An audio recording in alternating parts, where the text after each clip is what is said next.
The most important skill for students to learn when they do science is the skill of observation. And observations lead to questions. And then students are encouraged to design experiments which help them to answer that question. And then they perform those experiments and they gather the data and they analyse the data and they look for patterns and they see if the hypothesis that they had in the beginning is true. And if it is, they can draw conclusions. Or even if the hypothesis is not true, they draw conclusions according to the study that they've made. And this is the doing of science. It's the rigorous, very rigid process that we call the scientific method. And in doing science, students can see that this big book of knowledge that we have, that we call science, has not just been produced from somebody's imagination.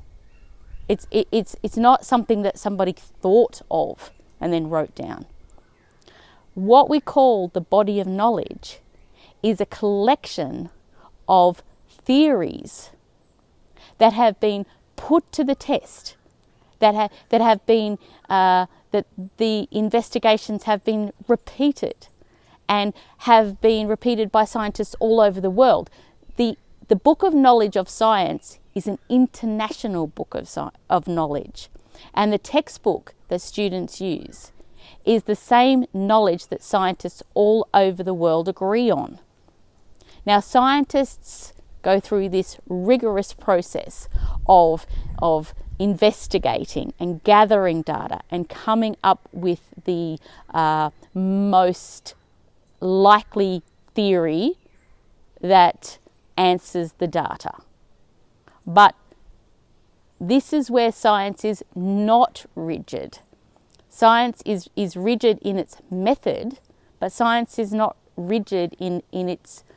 The body of knowledge is not a rigid body of knowledge. It's a constantly changing body of knowledge, because when a new theory fits the data more accurately, and when it's been published and peer-reviewed and repeated and gone through this rigorous process, then scientists are more than happy to rewrite the textbook and include this new theory in the textbook.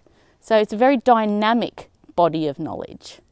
And even though this textbook seems like it's, that's the truth, that's not the way that science is really expressed. It's not expressed as truth. It's expressed as a bundle of theories which fit the data at the moment.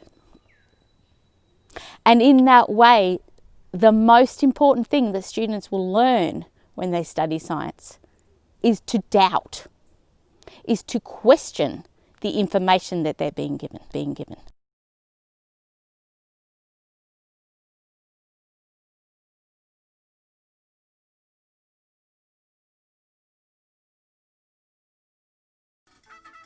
We take the best things about school, like having your own teacher and learning with other students, and create a flexible learning environment where you choose the time and you choose the place.